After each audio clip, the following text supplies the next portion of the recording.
आज हम करेंगे हिंदी का यूनिट 2 इकाई 2 जिसका नाम है भाषा शिक्षण। मैं बता दूं कि ये यूनिट काफी बड़ा था, इसलिए पार्ट 1 और पार्ट 2 में कराया जाएगा। तो आज जो मैं करा रही हूं अभी ये जो वीडियो है ये यूनिट 2 का पार्ट 1 है। इसके बाद पार्ट 2 आएगा जिसमें यूनिट 2 पूरा कंप्लीट हो जाएगा। तो चलिए इसे शुरू करते हैं। यूनिट 2 का नाम है भाषा शिक्षण। क्या नाम है? भाषा शिक्षण। यानी कि अभी आप देखेंगे कि भाषा को जब हम पढ़ाते हैं किसी बच्चे को तो उसके अंदर कौन कौन से कौशल उद्देश्य आते हैं, क्या क्या चीजें आती हैं, वो सब आप पढ़ेंगे।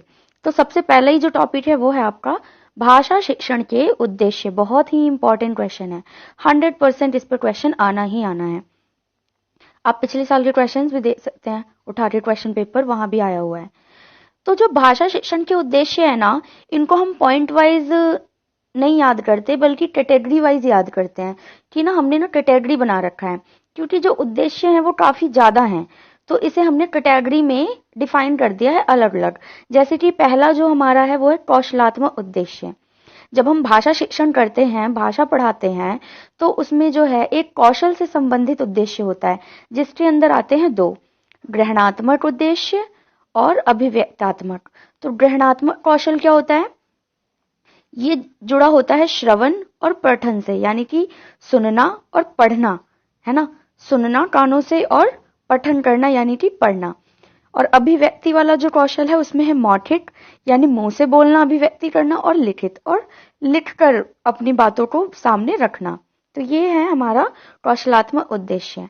आगे चलते हैं। दूसरे नंबर पे आता है ज्ञानात्मक उद्देश्य। ज्ञान से संबंधित भी हमें कोई उद्देश्य है जिससे हमें कौशल मिलता है। तो सबसे पहला जो इसके अंदर आएगा वो है हिंदी भाषा एवं साहित्य अगान। ज्ञान क्या होता है ज्ञानात्मक के अंदर, कि जब हम हिंदी भाषा शिक्षण करते हैं तो हमें हिंदी भाषा और इसके साहित्य का भी ज्ञान हो जाता है। दूसरा, हमें हिंदी व्याकरण समझ में आ जाती है। साहित्य की विभिन्न विधाएं जैसे निबंध, कहानी, संस्मरण। की हम क्या सोचते हैं कि कहानी जो होती है ना सिर्फ कहानी है, लेकिन हमें कई बार पता नहीं होता कुछ कहानियां निबंध होती हैं, कुछ कहानी होती है, और कुछ कहानियां संस्मरण होती है। इसी तरह से कुछ यात्रा वृतांत होती है। तो जब आप भाषा शिक्षण करेंगे हिंदी का, तब हमें पता चल पाता है कि कौन सी कहानी संस्मरण है, कौन सा यात्रा वृतांत है, कौन सा निबंध है। ठीक है। उसके बाद आता है विषय वस्तु का ज्ञान। इससे हमें हमारे उद्देश्य ये भी है कि हमें विषय वस्तु का ज्ञान हो जाता है। रचना कार्य, हमारे अंदर या जो बच्चे के अंदर है वो रचना कार्य उत्पन्न होता है, और भाषा साहित्य का इतिहास भी बच्चा जान पाता है। उसके बाद तीसरे नंबर पे आता है विचारात्मक उद्देश्य। विचारात्मक उद्देश्य के अंदर क्या क्या जाएगा? विचार शक्ति का विकास करना, है ना। उसकी जो विचार करने की शक्ति है वो बढ़ जाएगी। चिंतन की प्रवृत्ति, बच्चा जो है वो चिंतन करना शुरू कर देगा किसी भी विषय को लेकर। जैसे कोई न्यूज देखता है बच्चा, तो वो देखना और समझने लगेगा कि क्या सही है, क्या गलत है, क्या होना चाहिए, क्या हो रहा है ना। इसे कहते हैं चिंतन की प्रवृत्ति। विचारों में क्रमबद्धता, जो बच्चे का विचार होगा उसमें क्रमबद्धता आएगी। ये नहीं कि बच्चा मुश्किल चीज पहले सोचेगा और सरल चीज बाद में, क्योंकि क्रमबद्धता होनी बहुत जरूरी है। पहले हम सरल करते हैं, फिर थोड़ा मुश्किल, फिर थोड़ा मुश्किल, और लास्ट में हम सबसे मुश्किल चीज को करते हैं। जटिल विचारों का सरलीकरण, जो विचार बहुत जटिल होते हैं, मुश्किल होते हैं, उसको भी क्या कर पाएगा बच्चा? सरल यानी इजी कर पाएगा। पठित अंश का शीर्षक दे सकना। और क्या होगा इसके अंदर कि अगर हम कोई पढ़ते हैं, जैसे हम अपठित गद्यांश पढ़ते हैं ना, तो उसमें हमसे क्वेश्चन पूछता है कि आप इसको शीर्षक क्या देंगे। तो बच्चे के अंदर ये वाली भी उद्देश्य है कि ये वाली शक्ति भी आ जाती है कि बच्चा किसी भी चीज को पढ़कर शीर्षक दे पाएगा। सार स्पष्ट करना, कि जो वो पढ़ेगा उसका सार यानी कि निचोड़ बच्चा बता पाएगा। उसके बाद आता है चौथे नंबर पे भावात्मक उद्देश्य। अब भावात्मक उद्देश्य किससे जुड़ा हुआ है? भाव से, मन के भाव से, यानी आस्था, देश प्रेम, मानव प्रेम, संवेदनशीलता। ये सारे भाव भी बच्चे के अंदर आते हैं जब हम उन्हें भाषा शिक्षण कराते हैं। प्रेम भाव का विकसित होना, है ना। जैसे कोई कहानी पढ़ता है बच्चा और देश प्रेम उसके अंदर जाग जाता है, या माता को लेकर प्रेम जाग जाता है, या पिता को लेकर प्रेम जाग जाता है। संवेदनशीलता व दया भाव, बच्चे के अंदर ना संवेदनशीलता और दया भाव जैसी, मतलब जो चीजें होनी चाहिए बच्चे के अंदर, जो गुण होने चाहिए वो आ जाते हैं। एकता का विकास होता है। मोरल वैल्यूज बढ़ जाती है बच्चे की, मानव वैल्यू, है ना। जैसे सच बोलना, है ना, सच का साथ देना, परिश्रम करना, इन चीजों का भी बच्चे में विकास होता है। सांस्कृतिक आदर व सम्मान, अपनी संस्कृति का आदर व सम्मान करना। पांचवा है सराहनात्मक उद्देश्य। सराहनात्मक उद्देश्य का मतलब होता है हमें किसी की सराहना करनी हो। जैसे हम कोई अच्छी चीज देखते हैं तो हम उसे चिढ़े नहीं, बल्कि हम बताएं, सराहना करें कि हाँ हाँ बहुत अच्छा है ना। तो ये होती है सराहनात्मक उद्देश्य। इसके अंदर क्या करता है, बच्चा अच्छे अंश को पहचानता है और प्रशंसा करता है। कौन सी चीज अच्छी है और फिर उसकी वो क्या करेगा, रिमार्क्स भी देगा अच्छे। भाव व सौंदर्य को पहचानता है, सौंदर्य बोध का विकास होता है बच्चे के अंदर। छठे नंबर पे आता है अभिवृत्त्यात्मक उद्देश्य। अभिवृत्त्यात्मक का मतलब हो गया रुचि व दृष्टिकोण का विकास। बच्चे के अंदर ना इंटरेस्ट और दृष्टिकोण उत्पन्न होता है। बच्चा समझना चालू कर देता है चीजों को, जैसे कि अध्ययन के प्रति रुचि, क्लास में क्या पढ़ाया जा रहा है बच्चा उसमें इंटरेस्ट लेगा। अन्य पुस्तकों के प्रति रुचि, पाठ्य पुस्तक से अलग, मतलब ये नहीं कि सिर्फ जो सिलेबस में कॉपी लगी हुई है या किताब लगी हुई है बच्चा वही पढ़ रहा है, बल्कि रेफरेंस बुक्स भी देखता है बच्चा। प्रकाशनों में भाग लेता है बाहर, जैसे कोई स्टोरी कंपटीशन हो गया है ना, पोएम कंपटीशन हो गया, तो बच्चा उनमें भी पार्टिसिपेट करता है। कविताएं कहानियों को कंठस्थ रखना, यानी कि मुंह से बोलना या सुनाना। सातवें नंबर पे आता है हमारा आकलनात्मक उद्देश्य, ठीक है, यानी आकलन करना किसी चीज को, बोलने से ज्यादा समझना, है ना। जैसे कि अर्थ ग्रहण करना, बच्चा कुछ सुन रहा है या पढ़ता है तो वो उसका अर्थ जल्दी से ग्रहण कर लेता है। सार ग्रहण करना, जैसे बहुत बड़ी कहानी है लेकिन उसने 2 लाइन या फिर 4-5 लाइनों में ही उस कहानी को समझ लिया या बता दिया। विषय की गंभीरता को समझता है बच्चा। विचार, भाव व तथ्यों का परस्पर संबंध कर पाता है कि उसके अंदर जो हमने पढ़ा या पढ़ाया उसमें क्या विचार रखे गए हैं, उसमें क्या भाव हैं और कौन कौन से तथ्य शामिल किए गए हैं। बच्चा इन चीजों को समझ पाता है। 8वें नंबर पे आता है तार्किक उद्देश्य, यानी कि समालोचना। अब ये नहीं है कि हमने जो कह दिया या बच्चे ने जो पढ़ लिया उसे बच्चे ने मान लिया, बल्कि पढ़ने के बाद ना बच्चे का फीडबैक देना बहुत जरूरी है कि उसने क्या समझा। इसी को कहते हैं तार्किक उद्देश्य। इसके अंदर बच्चा उचित युक्ति व दलीलें दे सकता है कि क्या गलत था क्या सही, पक्ष विपक्ष में बोल सकता है, तर्क वितर्क, शंका प्रकट कर सकता है कि नहीं ये गलत है या फिर ऐसी इमेजिनेशन कैसे हो सकती है, कुछ भी, और निष्कर्ष भी निकाल सकता है। 9वें नंबर पे आता है तुलनात्मक उद्देश्य, यानी कि तुलना करना। परस्पर अंतर या फिर तुलना कर सकता है बच्चा। एक ही भाव की विभिन्न रचनाओं की तुलना, जैसे कि देश प्रेम को लेकर बच्चे ने 2 कविताएं पढ़ी तो बच्चा बता पाएगा कि कौन सी कविता में क्या कमी रही या कौन सी कविता कितनी अच्छी थी, ठीक है।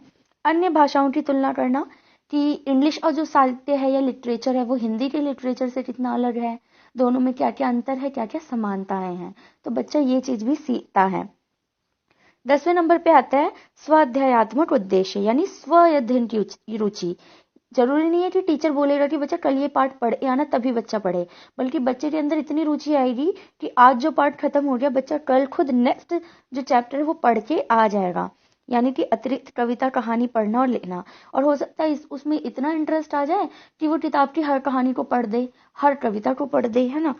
और साहित्यिक कार्यक्रम में भाग लेना, जैसे विद्यालय में या फिर अन्य स्तर पर कोई भी कंपटीशन हो रहा है या कार्यक्रम हो रहे हैं साहित्य से रिलेटेड, तो बच्चा उसमें भाग लेता है। चलिए अब आ जाते हैं हमारा अगला टॉपिक इस यूनिट का, जिसका नाम है श्रवण कौशल। श्रवण का मतलब ही होता है सुनना। ये कौन सा रूप है, मौखिक। ऑफ कोर्स हमें क्या है, सुनना है, तो हम लिखी हुई चीज को सुन तो नहीं सकते ना। कोई बोलेगा मौखिक, मुंह से बोलेगा तो हम सुनते हैं। तो श्रवण कौशल बेसिकली क्या है, सुनना। यह भाषा सीखने का प्रथम चरण है। अगर आप कोई भी भाषा सीखते हैं, चाहे हिंदी है या इंग्लिश, सबसे पहला चरण क्या होता है, सुनना। जब बच्चा पैदा होता है वो बोलना चालू नहीं करता, बल्कि वो आसपास की आवाजों को सुनता है, माँ क्या कह रही है, पिता क्या कह रहे हैं, जब बच्चा छोटा होता है। तो ये पहला चरण हुआ। श्रवण कौशल के उद्देश्य क्या क्या है, ध्वनियों को सुनकर अंतर जानना, कि जो हम ध्वनियां सुनेंगे और जो बच्चा ध्वनि सुनता है वो अंतर स्पष्ट कर पाएगा कि ये माता की ध्वनि है, ये पिता की ध्वनि है। योग से सुनने की योग्यता का विकास करना, बच्चा योग से योग करता है और फिर सुनने की शक्ति को अपनी बढ़ाता है। श्रुति सामग्री के अर्थ को जानना, सुनने के लिए जो जो चीजें इस्तेमाल की गई, चाहे वो टीवी हो, टेप रिकॉर्डर हो या माइक में बोला जा रहा हो या धीरे बोला जा रहा हो, बच्चा उसे अर्थ को जानता है। सुनकर विचार ग्रहण करना, सिर्फ सुनकर ही हम क्या कर लेते हैं, विचार को समझ जाते हैं कि सामने वाला क्या कह रहा है। प्रश्न पूछना, अगर हम सुनेंगे अच्छे से तो क्वेश्चन भी करेंगे। शुद्ध अशुद्ध उच्चारण का भेद करना, जब तक बच्चा ध्यान से क्लास में सुनता नहीं है ना, उसे पता नहीं होता कि सामने वाला गलती क्या कर रहा है। कई बार टीचर भी अशुद्ध बोल देते हैं तो बच्चा नहीं करेक्ट करता क्योंकि वो सुनता नहीं है ध्यान से। आगे क्या है, सारांश ग्रहण करना, अच्छे से सुनेगा तो सारांश यानी सार भी प्रकट कर पाएगा, आलोचना भी कर पाएगा, व्याख्या भी कर पाएगा। और आगे आता है श्रोता के गुण, यानी कि जो सुनने वाला है, हमारा श्रोता यानी बच्चा जो क्लास में सुन रहा है, उसके अंदर क्या क्या गुण हैं और वो कैसे लाएगा। अभ्यास द्वारा निपुणता लाएगा, प्रैक्टिस करेगा सुनने की, श्रवण के प्रति रुचि रखेगा, ध्यानपूर्वक सुनना व समझने की कोशिश करना, अनसुना ना करना, शिष्टाचार से सुनना, यानी कि जब सामने टीचर पढ़ा रहा है तो बच्चा शिष्टाचार से सुने, ये नहीं अपने दोस्तों से बात करता रहे। आवेग त्याग कर विनम्रता से सुनना, और मिलते जुलते ध्वनियों को समझना, जैसे श और स, सपेरा वाला स और शलगम वाले श में डिफरेंस होता है, तो बच्चा इसको जानेगा। ये श्रोता के अंदर गुण होते हैं। गंभीरता को समझता है, यानी कि अगर सामने कोई सीरियस बात चल रही है या सीरियस कहानी पढ़ रही है तो वो उसको समझेगा। ये नहीं कि हम जो है एक काफी गंभीर कहानी पढ़ रहे हैं और बच्चा हंस रहा है, मतलब कहीं ना कहीं वो मजाक उड़ा रहा है, वो सुन नहीं रहा, वो गंभीरता वो समझ नहीं रहा। ठीक है, आगे आता है हमारा श्रवण शिक्षण की विधियां, यानी कि जो सुनने की जो शिक्षण होती है, सुनना जो, या फिर हम एक सुनाएंगे बच्चे को, उसमें कौन कौन सी विधियां होनी चाहिए, क्या क्या होना चाहिए। सबसे पहले सस्वर वाचन, यानी कि गद्य पढ़ना, सस्वर स्वरों के साथ पढ़ना, मात्राएं बिल्कुल ठीक होनी चाहिए, स्वरों का बिल्कुल सही प्रयोग होना चाहिए। प्रश्नोत्तर विधि, बीच बीच में हम प्रश्न भी करेंगे बच्चों से। कहानी कहना व सुनाना, क्या करेगा टीचर, यानी हम कहानी कहेंगे पहले और फिर बच्चे से पूछेंगे, यानी कि वो सुनाएगा। श्रुतलेख, यानी सुनाई गई चीजों को दोबारा सुनना, जैसे मैंने कुछ समझाया फिर मैं कहूँ चलो बताओ मुझे मैंने क्या समझाया, है ना। उसके बाद भाषण, हम भाषण दे सकते हैं, वाद विवाद करा सकते हैं, आदेश निर्देश दे सकते हैं, कि आपको हम बता सकते हैं कि ध्यान से सुनो क्योंकि मैं अभी क्वेश्चन पूछूंगी, या फिर आपको भी ये दोबारा सुनाना है, हम ऐसे निर्देश दे सकते हैं क्लास में। पाठ्य सहगामी क्रियाएं, जैसे नाटक मंचन, गीत संगीत, इन चीजों में हम बच्चे को पार्टिसिपेट करवाएंगे। अगला आता है श्रवण दोष निदान व उपचार, यानी इस सुनने की प्रॉब्लम, सुनने से रिलेटेड जो प्रॉब्लम्स क्या क्या है और उसके भी सॉल्यूशन क्या है। तो मैं बता दूं कि जो दोष है ना, यानी जो प्रॉब्लम है ना, वही सॉल्यूशन है। जैसे कि हमें पता है कि झूठ नहीं बोलना चाहिए, तो इसका सॉल्यूशन क्या है कि हमें सच बोलना चाहिए, है ना। तो प्रॉब्लम में ही सॉल्यूशन होता है। तो जब हम क्वेश्चंस आंसर करेंगे एग्जाम में तो कंफ्यूज नहीं होना कि इसका उपचार क्या है। जो प्रॉब्लम है ना उसको नेगेट कर दो तो वही आपका उपचार हो जाएगा। जैसे कि शारीरिक कारण, बच्चे के अंदर शारीरिक कारण हो सकता है कान में खराबी होना। मान लो उनका कान ही ठीक नहीं है बच्चे तो वो कैसे सुनेगा। इसके लिए हम क्या करेंगे, माता पिता को बताएंगे उनके, ताकि उपचार हो सके। हम उन बच्चों को आगे बिठा सकते हैं, उचित आसन दे सकते हैं। अगला है मनोवैज्ञानिक कारण, यानी मन से रिलेटेड। बच्चे के मन में ना भय है, चिंता है, हीन भावना है, बच्चा खुद इतना डरा हुआ है कि वो कुछ सुन ही नहीं रहा क्लास में। तो इसका सोल्यूशन क्या है, हम बच्चे की हीन भावना को कम करेंगे और क्लास में जो है ना डर का वातावरण नहीं बनाएंगे और कारण पता करके निवारण करेंगे। श्रुत सामग्री में रोचकता का अभाव, मान लीजिए कि हम जो क्लास में पढ़ा रहे हैं वो इंटरेस्टेड नहीं है। मान लीजिए कोई कहानी है और मैं एक ही एक्सप्रेशन में पढ़े जा रही हूँ तो बच्चे को क्या ही इंटरेस्ट आएगा। तो इसके लिए क्या कर सकते हैं, हम बच्चों की रुचि के अनुरूप और सहायक सामग्रियों का प्रयोग कर सकते हैं पढ़ाने में, सुनाने में। श्रुत सामग्री बच्चों के स्तर का ना होना, कि बच्चा तो बहुत छोटा है और मैं जो हूँ कहानी को बिल्कुल सिर्फ बोले जा रही हूँ, कोई एक्सप्रेशन या फिर मेरे पास कोई एक्स्ट्रा चीजें नहीं है बच्चों को समझाने के लिए, तो बच्चे के स्तर का नहीं है। तो इसके लिए हम क्या करेंगे, बच्चों के स्तर के अनुरूप बनाएंगे अपनी जो हम सुना रहे हैं या पढ़ा रहे हैं उसको। आवश्यकता से अधिक श्रुत सामग्री की व्यवस्था, कि जो आवश्यकता नहीं है उससे भी ज्यादा पढ़ा रहे हैं। मान लीजिए एक क्लास में एक चैप्टर पढ़ाना था लेकिन मैं 2-2 चैप्टर पढ़ा रही हूँ जबरदस्ती, तो बच्चा बिल्कुल भी नहीं सुनेगा ना ही समझेगा। तो इसके लिए मैं क्या कर सकती हूँ, काल अवधि को कम कर सकती हूँ, यानी इस समय कम लेना, या फिर मान लीजिए मैं 10 मिनट पढ़ा ब्रेक दे दूं फिर मैं पढ़ाना शुरू करूँ, इस तरीके से। आसपास का वातावरण यानी कि बेकार की आवाजें। मान लीजिए ऐसी क्लास में मैं पढ़ा रही हूँ जहाँ पे अगल बगल से बहुत शोर आ रहा है, तो बच्चा उसमें नहीं सुन पा रहा है जो मैं कह रही हूँ, नहीं समझ पाएगा। तो ऐसे में मैं क्या करूंगी, इस शोर रहित कक्षा का प्रबंध करूंगी जहाँ पे शोर ना आए। बालक केवल मूल श्रोता, यानी कई बार बच्चे ऐसे होते हैं कि कुछ नहीं बोलते, चुपचाप सिर्फ सुनते हैं। तो इसके लिए मैं क्या करूंगी, बीच बीच में प्रश्न पूछूंगी, यानी कि क्वेश्चंस पुट अप करूंगी। अशुद्ध आदर्श वाचन, मान लीजिए टीचर ही गलत वाचन कर रहा है, क्लास में खड़े इस शलगम को सलगम बोल रहा है, तो बच्चा इंटरेस्ट नहीं लेता। तो इसके लिए हम क्या कर सकते हैं, बोलने के स्तर में सुधार करेंगे। शिक्षकों की अरुचि, कई बार शिक्षक को ही इंटरेस्ट नहीं होता पढ़ाने में, आएगा शिक्षक क्लास में और धीमी धीमी आवाज में कुछ भी बोल दिया और पढ़ाए चले गए, उनका इंटरेस्ट ही नहीं है पढ़ाने में, उनका ध्यान कहीं और है। तो ऐसे में क्या करते हैं, हम रुचि लेकर पढ़ाना है, हमें क्या करना है, इंटरेस्ट लेना है, तभी बच्चा भी इंटरेस्ट लेगा।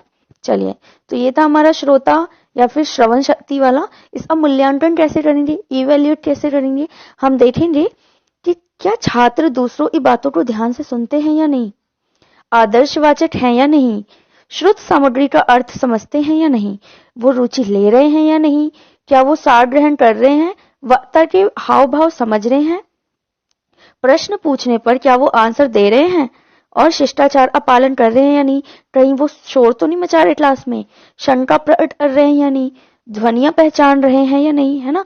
तो इन चीजों से हम इवेल्युएशन कर सकते हैं बच्चों का।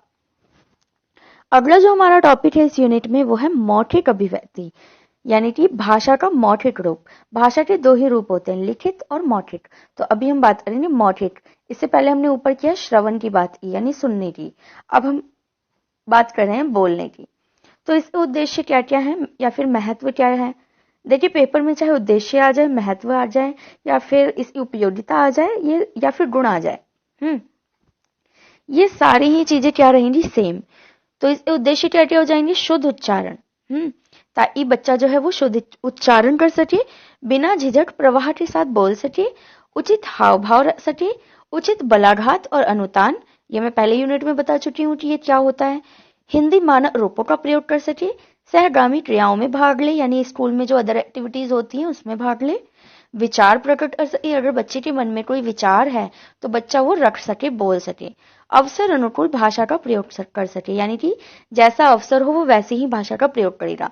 जैसे वो अपने दोस्तों के बीच में इनफॉर्मली बात करेगा, लेकिन टीचर से बात करते हुए वो फॉर्मली बात करता है, तो ये चीज बच्चे के अंदर मौखिक अभिव्यक्ति से आता है। एक और हमारा इसके अंदर आ जाता है टॉपिक, वो है वक्ता के गुण। इसके ऊपर भी क्वेश्चन आता है कि वक्ता के अंदर कौन कौन से गुण होने चाहिए, चाहे वो टीचर हो या वो बच्चा हो। शुद्धता होनी चाहिए उसकी बात में, स्पष्टता होनी चाहिए, सरलता होनी चाहिए, भाषा स्वाभाविक होनी चाहिए, गतिशीलता होनी चाहिए, क्रमबद्धता होनी चाहिए, प्रभाविता होनी चाहिए, यानी प्रभावशाली होनी चाहिए, शिष्टता होनी चाहिए, उसमें गलत शब्दों का प्रयोग ना करे बोलने वाला, मधुरता यानी प्यार से बोले, संक्षिप्तता होनी चाहिए, सर्वमान्य भाषा का प्रयोग हो ताकि सभी समझ सके, और सारगर्भित होनी चाहिए, उसमें से सार प्रकट हो रहा हो। आगे चलते हैं मौखिक अभिव्यक्ति कौशल की विधियां। अब जो है मौखिक अभिव्यक्ति, इस कौशल की विधियां कौन कौन सी हैं, कौन कौन से तरीके हैं जिनसे हम मौखिक अभिव्यक्ति को ठीक कर सकते हैं। पहला, सस्वर वाचन, यानी कि अनुच्छेद को पढ़ना या फिर बच्चों को पढ़वाना, कविता पाठ करवाना, उनसे कहानी सुनना, चित्र वर्णन, यानी हम उन्हें चित्र दिखाएंगे और पूछेंगे कि इस चित्र में आप क्या क्या देख रहे हैं, या एक कहानी बनाइए इस चित्र को देखकर। प्रश्न उत्तर, यानी हम प्रश्न पूछेंगे और वो उत्तर देंगे। वार्तालाप करना, संवाद करना, वाद विवाद, भाषण दे सकते हैं या बच्चों से करवा सकते हैं, सार कथन, नाटक मंचन, अंत्याक्षरी ताकि बच्चा बोले, टेप रिकॉर्डिंग करवाएंगे या फिर टेलीफोन पर बात करेंगे। मौखिक अभिव्यक्ति योग्यता का विकास, अगर इसका विकास करना है हमें किसी बच्चे में, तो हमें कितनी चीजों पर ध्यान देना होगा। एक तो शुद्ध उच्चारण पर बल देना होगा, गति पर नियंत्रण होनी चाहिए, यति विराम, यानी कि जो प्रश्न सूचक चिन्ह है तो हम उस लाइन को क्वेश्चन की तरह बोलेंगे, है ना। कोई एक्सक्लेमेटरी विस्मय आदि है तो हम बोलेंगे वाह, तो हमारे ना एक्सप्रेशन भी होने चाहिए। बलाघात का प्रयोग, अनुतान का प्रयोग और एक्सप्रेशन यानी हाव भाव भी होने चाहिए। आगे चलते हैं मौखिक अभिव्यक्ति दोष निदान व उपचार, यानी कि मौखिक अभिव्यक्ति से रिलेटेड कौन कौन सी प्रॉब्लम है और इनका सॉल्यूशन क्या होगा, इनका उल्टा कर देना, है ना। पहला क्या हो गया, ऐतिहासिक, यानी कि बच्चे के इतिहास से रिलेटेड है वो कारण। मान लीजिए कोई बच्चा है जो दूसरे देश का है, या फिर दूसरे राज्य का है, पंजाब का है और वो अब दिल्ली में रह रहा है, तो कहीं ना कहीं उसकी हिंदी में भी पंजाबी झलकेगी। तो इस चीज पे जो है ध्यान देना पड़ता है, ये प्रॉब्लम होती है। तो इसलिए हम क्या करेंगे, बच्चे को बार बार अभ्यास करवाएंगे और ध्यान देंगे बच्चे पे, टोकेंगे उन्हें जब भी वो ऐसा करते हैं। अध्यापकों की अपात्रता, कई बार अध्यापक ही गलत उच्चारण करते हैं तो फिर बच्चा भी गलत उच्चारण करने लगता है, तो ऐसे में क्या करेगा, अध्यापक खुद के अंदर सुधार करेगा। अनियंत्रित शिक्षा विस्तार, यानी कि नियंत्रण से ज्यादा ही शिक्षा करा रहे हैं, क्लास में बहुत ज्यादा पढ़ा रहे हैं, तो ये चीज नहीं होनी चाहिए, इसको हम कम करेंगे। सामाजिक प्रभाव, यानी बच्चा ऐसे समाज में रह रहा है जहाँ पर भाषा को ठीक से नहीं बोलते लोग, मान लो चाय को चाह बोल रहे हैं तो बच्चा भी चाह बोलेगा, तो इस तरीके से बच्चे के अंदर ना समाज का प्रभाव पड़ता है। तो ऐसे में हम क्या करेंगे, बच्चे को अभ्यास कराएंगे और कोशिश करेंगे कि उसका समाज या फिर जो परिवेश जहाँ वो रह रहा है वो बेटर हो। मनोवैज्ञानिक कारण, यानी उसका मन के अंदर चिंता या डर है या फिर हीन भावना है, तो बच्चा भी है क्या करता है, ठीक से बोल नहीं पाता, हड़बड़ा जाता है।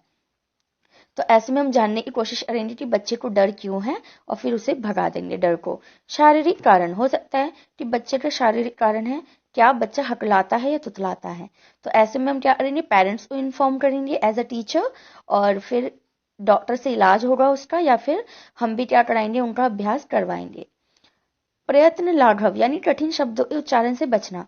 कई बार बच्चे ना कठिन शब्द जब आते हैं ना तो स्किप कर देते हैं, बोलते नहीं है, जैसे हिंदी की गिनतियां हो गई, बच्चे 29 को 29 बोल के आगे बढ़ जाते हैं, नहीं, तो हम बच्चे को वहीं टोकेंगे कि नहीं आप इसे 29 बोलो, ये 29 है, बच्चे को बताएंगे और अभ्यास भी कराएंगे। असावधानी और बनकर बोलना क्या है, एटीट्यूड में बच्चा बोलता है ना तो भी वो गलत बोल देता है कई बार, तो ऐसे में भी बच्चे को हम टोकेंगे और अभ्यास कराएंगे। अभिव्यक्ति को महत्व ना देना, कई बार क्या होता है कि बच्चा ना अभिव्यक्ति को महत्व नहीं देता, कहता क्या है, बात तो समझ आ गई ना, तो ये नहीं होना चाहिए, बात समझ में आ गई इसका ये मतलब नहीं कि आप गलत भी बोल दो, बोलना सही है, क्योंकि भाषा सीख रहे हो, एज अ भाषा के अगर आप टीचर हो तो आपके जो स्टूडेंट्स है वो भी ठीक से भाषा का प्रयोग करें, ये आपकी जिम्मेदारी है। आगे चलते हैं, मौखिक अभिव्यक्ति का मूल्यांकन। अब हम मूल्यांकन कैसे करेंगे, इवेल्युएशन कैसे करेंगे कि हमारा बच्चा जो है वो ठीक से बोल रहा है या नहीं, इसके लिए हमारे पास काफी सारी चीजें हैं। शिक्षार्थी सही उच्चारण कर रहे हैं या नहीं, हम ये देखेंगे। उचित गति से बोल रहे हैं या नहीं, उचित बलाघात और अनुतान है या नहीं, वो विराम चिन्हों अप्रयोग ठीक से बोल रहे हैं या नहीं, उचित मुहावरों अप्रयोग है या नहीं, उचित हाव भाव है या नहीं, शिष्टाचार है या नहीं, कहीं वो गालियों तो प्रयोग नहीं कर रहे, वर्णन सही है या नहीं, क्रमानुसार है या नहीं, और सहगामी क्रियाओं में भाग ले रहे हैं या नहीं, जैसे स्कूल में कंपटीशन हो रहे हैं पोयम के, कहानी के, तो बच्चा उसमें जा रहा है या नहीं हम देखेंगे।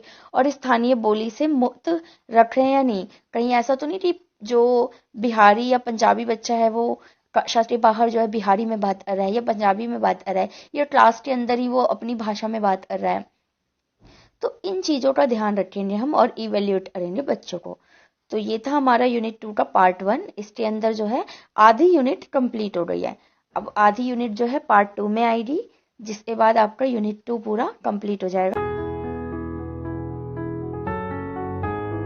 कौशल, तो इसके उद्देश्य क्या क्या है, मतलब इसे इसे पढ़ने मतलब क्यों जरूरी है, ये पठन कौशल क्यों जरूरी है, एक तरह से मतलब महत्व भी यही हो गया आपका, है ना, और भूमिका भी यही हो गई, चाहे पेपर में आपके महत्व पूछे, उद्देश्य पूछे, कुछ भी पूछे, आपको जो है यही पॉइंट्स लेने हैं। सबसे पहला, सभी वर्णों की पहचान, कि अगर पठन कौशल बच्चे में आएगा तो वो हर वर्ण को पहचान पाएगा। शब्दों को पढ़ना, वो शब्द पढ़ पाएगा। वाक्यों को समुचित पहचानना, कि जो वाक्य पूरा है उसको किस तरीके से पढ़ा जाता है। तीव्र गति से पढ़ने का अभ्यास, लय के साथ कविता को पढ़ना।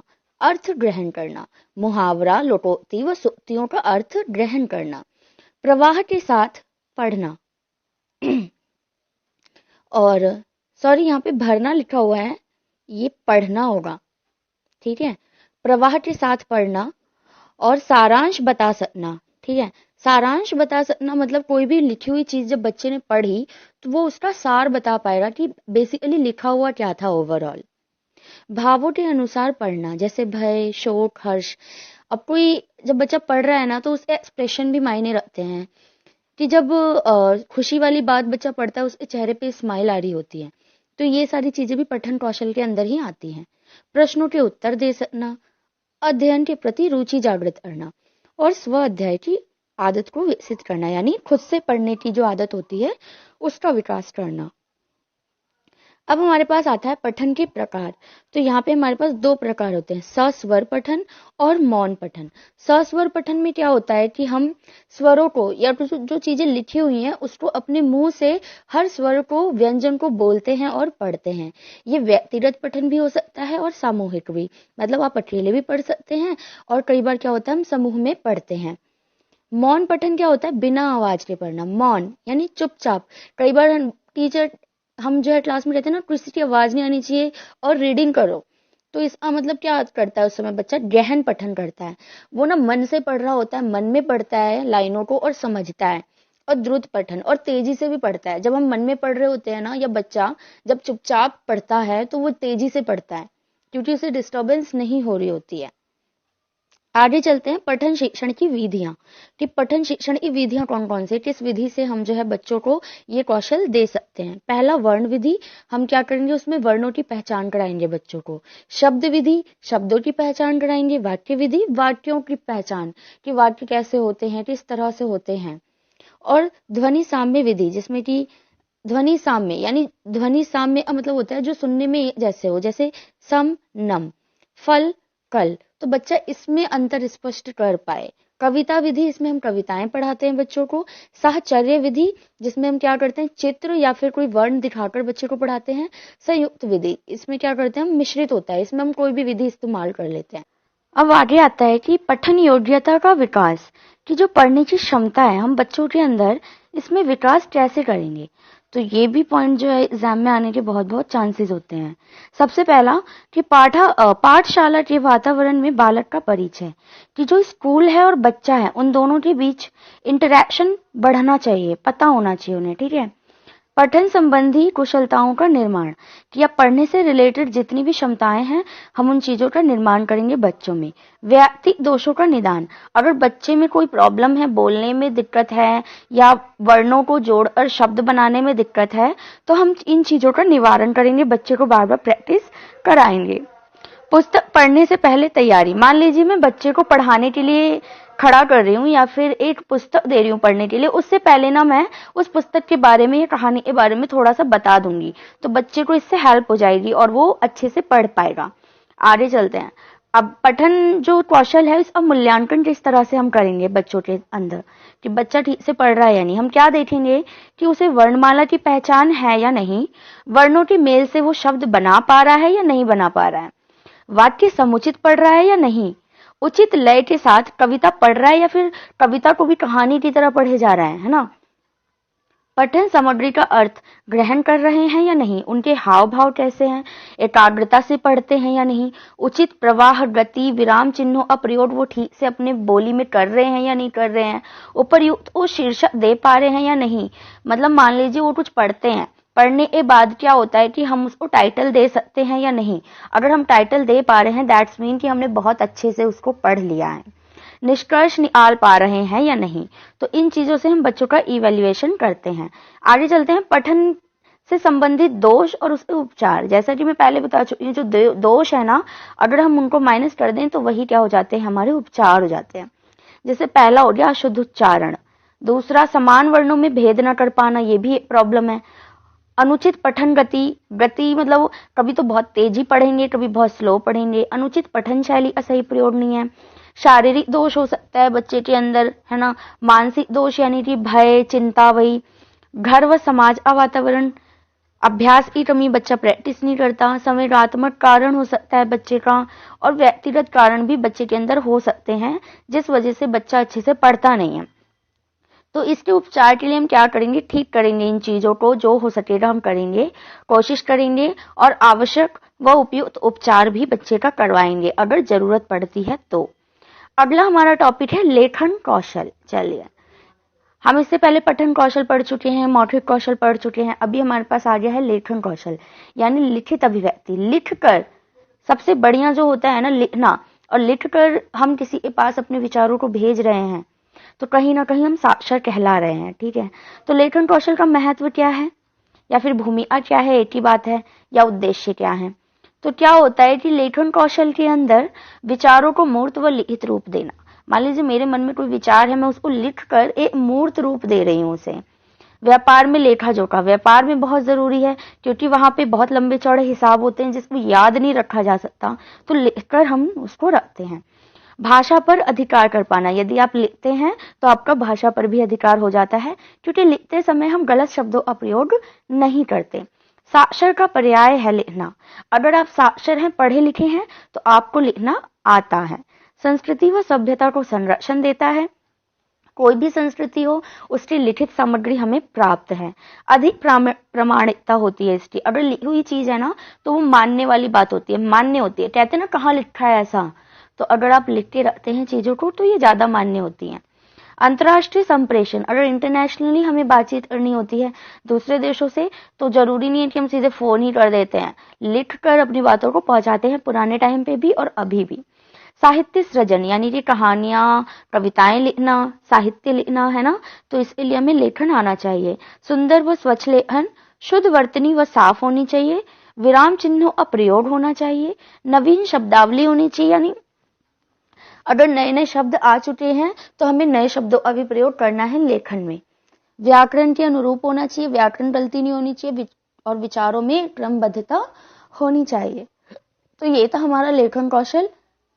आगे चलते हैं, वर्तनी की अशुद्धियां। 100% ये वाला क्वेश्चन आता है, वर्तनी की अशुद्धियां क्या होता है। पता है आपको, इससे रिलेटेड ना सीटेट में भी आते हैं क्वेश्चन, वर्तनी की अशुद्धियों वाला।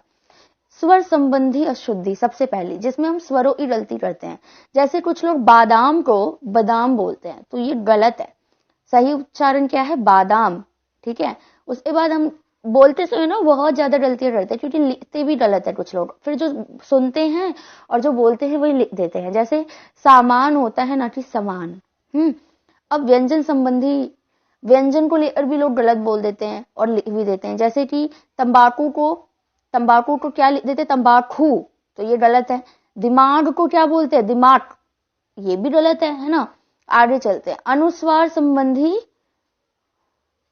अनुस्वार में क्या करते हैं कि वंश, जहां पे बिंदी आनी चाहिए न के लिए, वहां पे माधा न लगा देते हैं। अनुनासिक संबंधी कौन से होते हैं अशुद्धियां, गांव, जहां चंद्र बिंदी आनी है, हम क्या कर रहे हैं, बिंदी का प्रयोग कर रहे हैं। विसर्ग, जैसे पुनः होता है ना कि पुन। मात्राओं संबंधी हम गलतियां करते हैं, जैसे कि साप्ताहिक होता है ना कि साप्ताहिक, है ना। और वचन संबंधी भी गलती, क्योंकि एक का बहुवचन क्या होता है, अनेक, ना कि अनेकों, ठीक है। और संयुक्त व्यंजन वाली गलती भी करते हैं लोग, जैसे ब्रह्म होता है ना कि ब्रह्म, है ना। तो ये चीजें अशुद्धियां होती हैं वर्तनी की। इसका उपचार कैसे कर सकते हैं हम, वर्णों का ज्ञान कराएंगे बच्चों को, वर्णों को जोड़ने का ज्ञान कराएंगे, सभी प्रकार के व्यंजन कराएंगे, और फिर चाहे वो गौण, संयुक्त, चंद्रबिंदी, ये सब मैं पिछले यूनिट में करा चुकी, यूनिट 1 में था ये सारा कुछ। और अनुस्वार की जानकारी हम बच्चों को देंगे। चलिए, लेखन के प्रकार, अब आता है हमारे पास लेखन के प्रकार। लेखन कितने प्रकार के होते हैं, हाँ जी, 3 प्रकार के। पहला होता है सुलेख, दूसरा होता है अनुलेख, और तीसरा होता है श्रुतलेख। तो ये भी बहुत बहुत इंपॉर्टेंट टॉपिक है। तो सबसे पहले बात करते हैं सुलेख की। आप नाम से ही समझ है, सुलेख यानी अच्छा लिखाव, सुंदर लेख, है ना। इसमें क्या क्या होनी चाहिए, अनुपात अच्छा होना चाहिए, मतलब हर वर्ड या शब्द के बीच में जो जगह होती है वो बराबर होनी चाहिए। पाई का प्रयोग होना चाहिए। शिरोरेखा यानी लाइन डली होनी चाहिए हर हर शब्द पे, ठीक है। मात्राओं का सही योग हो, उचित दूरी हो, और उचित हाशिए भी डले हुए। हाशिए यानी जो साइड में लाइनें डली होती है वो। अब आते हैं अनुलेख पे। अनुलेख क्या होता है, किसी भी लिखित सामग्री का अनुकरण करना, टीपना, है ना, सिंपल सी लैंग्वेज में। जैसे किसी की नोटबुक में से हम सेम टू सेम होमवर्क टीपते हैं, तो उसे हम कहते हैं अनुलेख।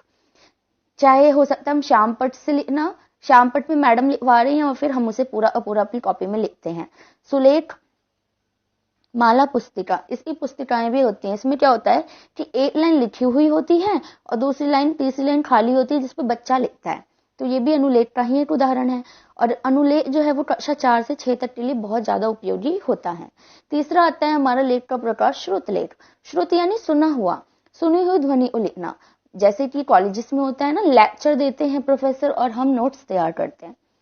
इसमें क्या क्या होता है, भाषा की शुद्धता का महत्व नहीं होता, बल्कि ना कि सुंदर लेख का होता है। हाँ जी, मतलब कि इसमें क्या होता है ना कि भाषा की शुद्धता का महत्व होता है ना कि सुंदर लेख। अब कोई बोल रहा है और आप लिख रहे हो तो उस समय आप सुंदर सुंदर लिखने बैठ जाओगे तो आपका तो पूरा टॉपिक ही छूट जाएगा। तो यहाँ पे हम सुलेख नहीं देते, ध्यान नहीं देते, बस क्या देखते हैं कि जो पढ़ाया जा रहा है, जो बोला जा रहा है वो हमें फटाफट लिखना है। श्रवण शक्ति का विकास होता है इससे। हाथ, आंख और कान तीनों में सामंजस्यता होती है, तीनों अच्छे से काम कर रहे होते हैं। आगे चलते हैं लेखन शिक्षण की विधियां। अब लेखन शिक्षण की विधियां क्या है? देखिए विधियां सबकी इंपॉर्टेंट है, लेखन की भी, मौखिक की भी, पठन की भी और श्रवण की भी। तो अभी हम लेखन शिक्षण की विधियां पढ़ते हैं। पहला है सार्थक रेखाएं खींचने की विधि, कि इसमें जो रेखाएं हैं वो हमें बहुत ठीक से खींचनी है। जैसे हम कोई शब्द लिखते हैं उसके ऊपर हमें शिरो रेखा यानी लाइन डालनी होती है, ठीक है। आ की मात्रा लगाते हैं हम, चंद्र बिंदु डालते हैं, क के नीचे ये जो रा का रेफ बनाते हैं ये भी सही होना चाहिए, और लास्ट में पूर्ण विराम जो लगाते हैं ये वाला ये भी सही होना चाहिए। उसके बाद दूसरी विधि आती है खंडश लेखन विधि। खंडश लेखन विधि में क्या करते हैं हम, जैसे छोटा बच्चा होता है तो हम उसे अक्षरों को या शब्दों को तोड़ तोड़ लिखना सिखाते हैं। जैसे पूरा अ से अनार ना लिखना सिखा के पहले हम सिर्फ इतना लिखना सिखाएंगे, गोला बनाना ऐसे, फिर ऐसे सिखाएंगे, फिर लाइन डलवाएंगे, फिर पूरा अ से अनार तैयार हो जाएगा। आगे है लेखा अनुसरण विधि, यानी जो लिखा हुआ है उस पर दोबारा दोबारा लिखना। छोटे बच्चे को, जो बहुत बच्चा छोटा होता है लिखना शुरू करता है तो हम उसे ऐसे करके लिख देते हैं, बच्चा उसी के ऊपर अपनी पेंसिल चलाता है। तो इसे हम कहते हैं रेखा अनुसरण विधि, यानी रेखे का अनुसरण करना। अगली जो विधि है वो है मॉन्टेसरी विधि। इसमें क्या करते हैं हम, लकड़ी व गत्ते के वर्ण स्पर्श करके हम उनको लिखना दिखाते हैं। यानी कि कुछ बड़े बड़े पजल टाइप के ना, लकड़ी के गत्ते पे अ से अनार लिखा हुआ है तो मोटा मोटा बच्चा उसको छूता है, स्पर्श करता है, फिर खुद लिखना सीखता है। उसके बाद आता है पेस्टोलॉजी रचनात्मक विधि, यानी पजल टाइप। मान लीजिए अ से ज्ञान तक सारे अक्षर बिखरे हुए हैं तो बच्चा अपनी नॉलेज से अ लगाएगा पहले, है ना, फिर बड़ा आ लगाएगा, फिर छोटी ई लगाएगा। तो ये सारी विधियां हैं बच्चे को सिखाने की। पठन चित्र विधि भी होता है, चित्रों की सहायता से हम बच्चे को पढ़ाते हैं। परंपरागत विधि क्या है कि सबसे पहले हम बच्चे को स्वर सिखाएंगे, यानी अ से अनार, फिर व्यंजन क से कबूतर, फिर शब्द सिखाते हैं 2 अक्षरों के, 3 अक्षरों के, 4 अक्षरों के, फिर मात्राएं और फिर वाक्य सिखाते हैं। समान आकृति में विधि, जैसे कि व से वर्षा और ब से बकरी दोनों एक जैसा लिखता है, बस बीच में यहाँ पे हम ये डाल देते हैं। तो बच्चों को इसमें हम भिन्नता सिखाते हैं, बच्चे को समझाते हैं। अब आता है हमारा तुलना विधि, यानी कि बच्चे क्या कर पाएंगे, अन्य लिपियों से अपनी लिपि की तुलना कर पाएंगे हिंदी की। जैसे कि अब अल्फाबेट में ए फॉर एप्पल होता है जबकि हिंदी वर्णमाला में आ से अनार होता है, तो बच्चा कंफ्यूज नहीं होगा, वो समझेगा इस चीज को। इसके बाद आता है जेकासर विधि। जेकासर विधि क्या होता है कि पूरा वाक्य दिखाकर फिर लिखवाना। मान लीजिए मैंने पूरा वाक्य बच्चे को दिखा दिया या बोल दिया, अब बच्चा उस वाक्य को खुद लिखेगा क्योंकि बच्चे ने उसको ग्रहण कर लिया है। नव साक्षर लेखन विधि, इसमें क्या होता है, ये विधि ज्यादातर हम प्रौढ़ों को सिखाते हैं, जो बड़े लोग होते हैं उनको सिखाते हैं। जैसे कि किसान हो गया, अगर हम किसान को हम क से कबूतर सिखाएंगे तो इससे बेटर हम किसान को क से ककड़ी और ख से खरबूजा सिखाएं तो वो ज्यादा अच्छे से समझेगा। उसी तरह छोटा बच्चा है, मान लीजिए वो ए फॉर एप्पल सिखा रहे हैं, मान लीजिए उसने एप्पल नहीं देखा आंट देखा है तो हम ए फॉर आंट भी उसको बोल सकते हैं। आगे चलते हैं, अब इसका मूल्यांकन करेंगे। मूल्यांकन में क्या है, व्यंजन, मात्रा, संयुक्ताक्षर सही होने चाहिए, सही है या नहीं, बच्चे ने किए या नहीं सही, है ना, ये चीज देखेंगे।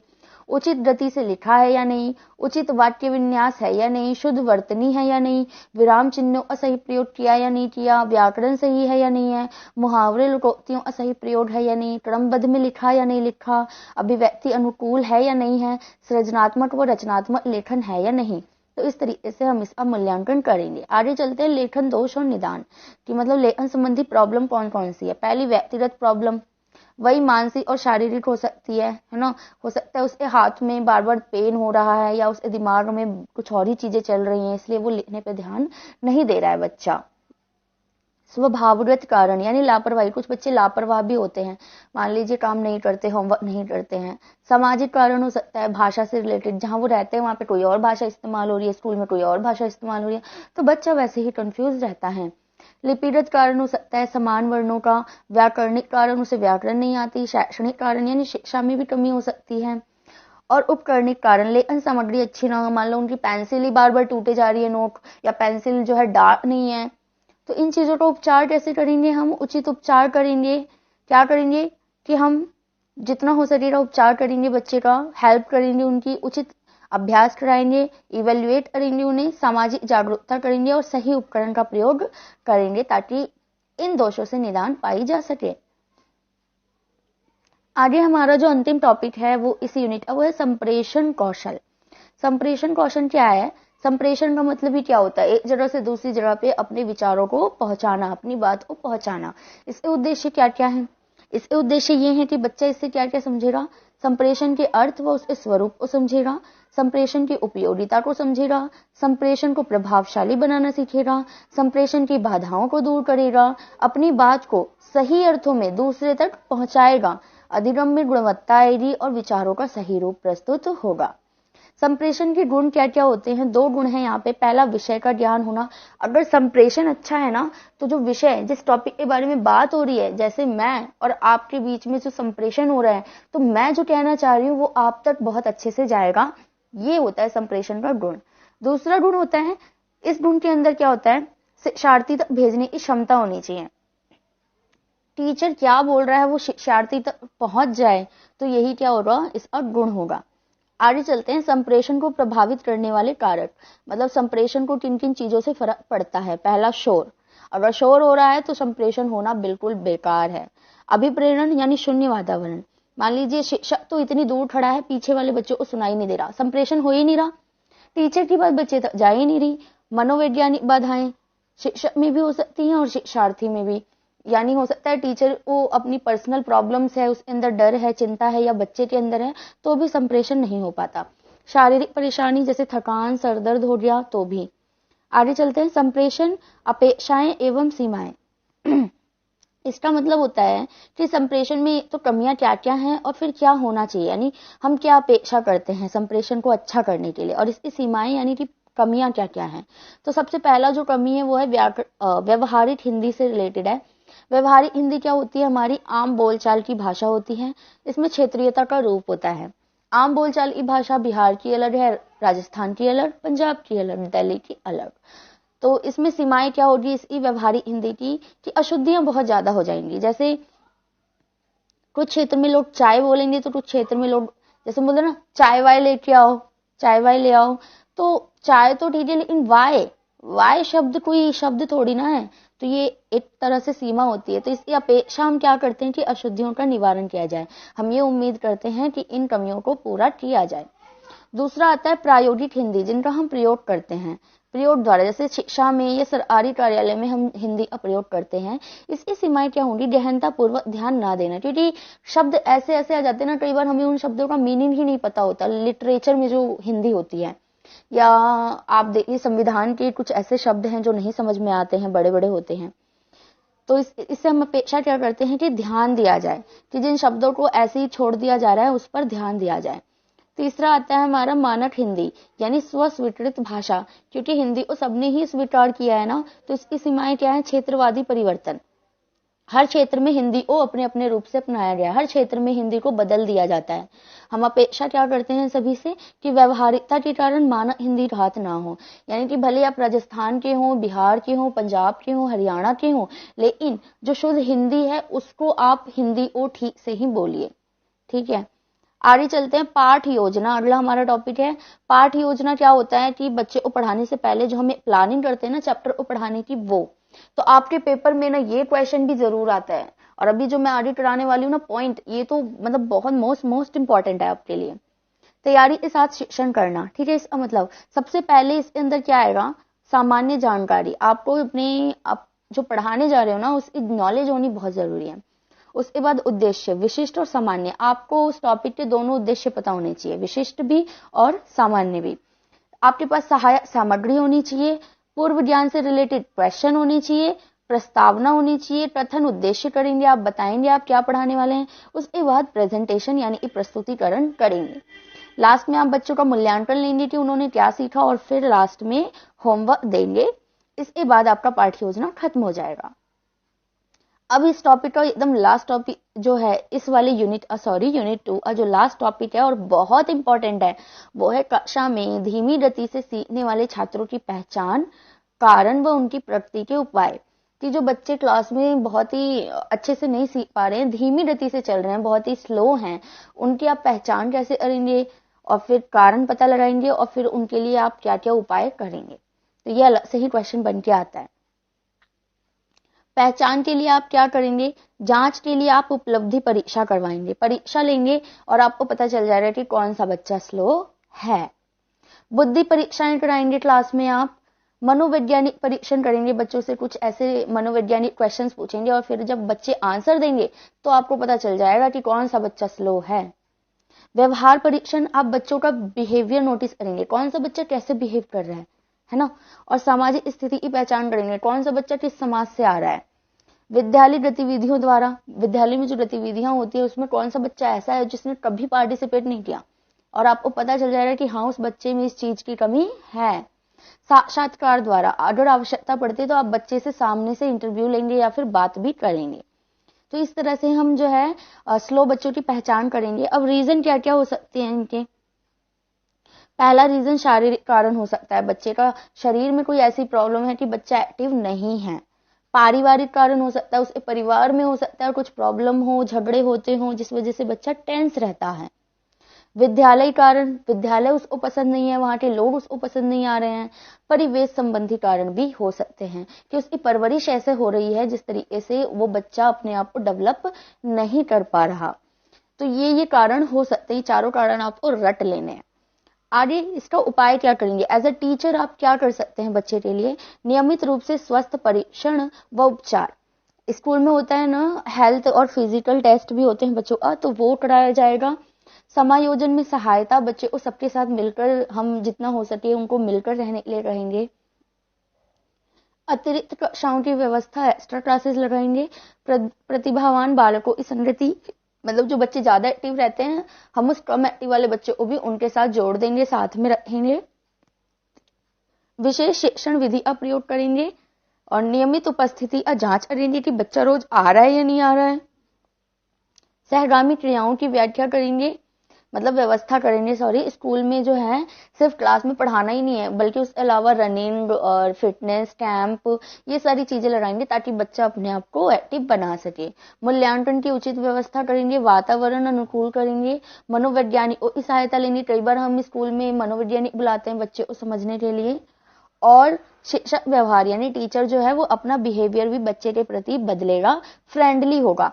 तो इस तरीके से हम क्या करेंगे, जो बच्चे पीछे रह जाते हैं या फिर कम एक्टिव रहते हैं वो भी एक्टिव हो जाएंगे। तो गाइज यहाँ पे हमारा हिंदी का यूनिट 2 पूरा खत्म हो गया है। मैंने एक भी टॉपिक इसमें स्किप नहीं किया। आई होप कि आपको वीडियो समझ में आई होगी।